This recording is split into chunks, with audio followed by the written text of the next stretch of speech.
On cherche tous la fontaine de jouvence pour le corps. Mais et si on se trompait de cible? Si on ne cherchait pas au bon endroit. Exactement.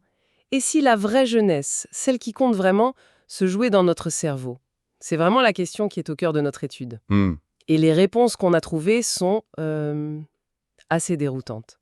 On va voir comment des activités qu'on croit être de simples loisirs peuvent littéralement inverser l'horloge biologique de notre cerveau. C'est une perspective qui change tout.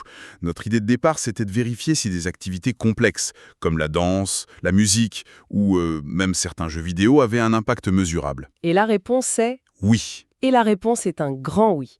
Ce ne sont pas des passe-temps, mais de vrais entraînements anti-âge pour les neurones. Et attention, on ne parle pas de gains marginaux.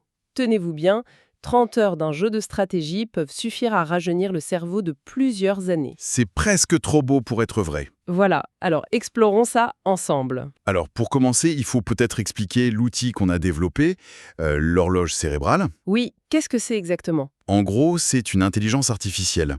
On l'a entraîné à analyser l'activité électrique du cerveau, Les électroencéphalogrammes? c'est ça, pour en déduire un âge biologique. Et cet âge, il est souvent très différent de l'âge qu'on a sur notre passeport. Et c'est là que ça devient fascinant. Un âge cérébral plus jeune que l'âge réel, c'est le signe d'un cerveau en pleine forme qui vieillit bien. C'est un excellent indicateur, oui. Et quand on a appliqué cette horloge à des groupes d'experts créatifs, alors là, les résultats nous ont bluffés.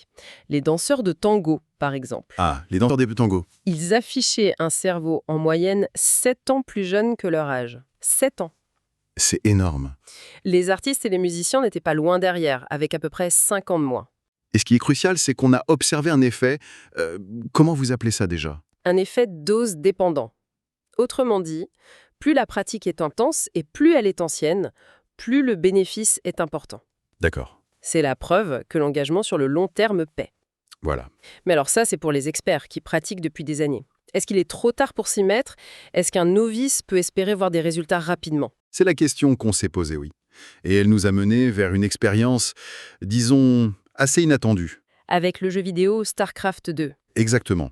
On a pris un groupe de novices, des débutants complets, et on leur a fait suivre une formation de 30 heures. Et le groupe de contrôle? Eux jouaient à un jeu beaucoup plus simple, pour comparer. Le résultat est sans appel. Le groupe StarCraft a vu son âge cérébral diminuer de 2 à 3 ans. Et l'autre groupe? Rien. Aucun changement. Seulement 30 heures? C'est moins qu'une semaine de travail. C'est ça qui est fou. Oui, l'effet est quasi immédiat. On ne parle pas des 10 000 heures de pratique pour devenir un expert, mais d'une simple initiation. Ce qui prouve que ce n'est pas le fait de jouer qui compte, c'est la complexité. Il faut que ça fasse un peu chauffer les ménages, quoi. C'est la difficulté qui paie. Attends, je cherche le point commun entre un danseur de tango à Buenos Aires et un joueur de StarCraft dans sa chambre. À première vue, il n'y en a aucun. C'est vrai. Qu'est-ce qui peut bien relier ces deux activités au niveau cérébral? C'est la connectivité neuronale. Dans notre étude, on utilise une analogie assez simple. C'est comme construire des routes plus nombreuses et de meilleure qualité pour le trafic entre les neurones. D'accord, des autoroutes de l'information en quelque sorte? C'est un peu ça. Le tango, comme StarCraft, demande une planification en temps réel, une adaptation constante et des décisions ultra rapides. Ça sollicite et ça renforce en permanence les réseaux cérébraux. Surtout ceux qui sont les plus vulnérables au vieillissement. Précisément. Donc, si on résume la conclusion principale de notre travail, c'est que s'engager dans une activité créative complexe est un levier incroyablement puissant pour la santé de son cerveau. Absolument. D'ailleurs, l'un des co-auteurs de l'étude va même jusqu'à dire que l'impact est comparable, voire supérieur, à celui de l'exercice physique ou d'une bonne alimentation.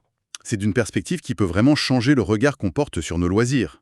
Ah oui, complètement. Jouer à un jeu vidéo exigeant ou apprendre un instrument, une nouvelle danse, ce n'est plus une perte de temps. C'est un investissement direct dans son capital cérébral. Absolument. Et ça laisse une question ouverte pour la suite, non? Si des activités aussi différentes ont un effet si similaire, quelles autres compétences complexes de notre quotidien pourraient-elles, sans qu'on le sache? Nos meilleurs alliés contre le temps qui passe. Exactement.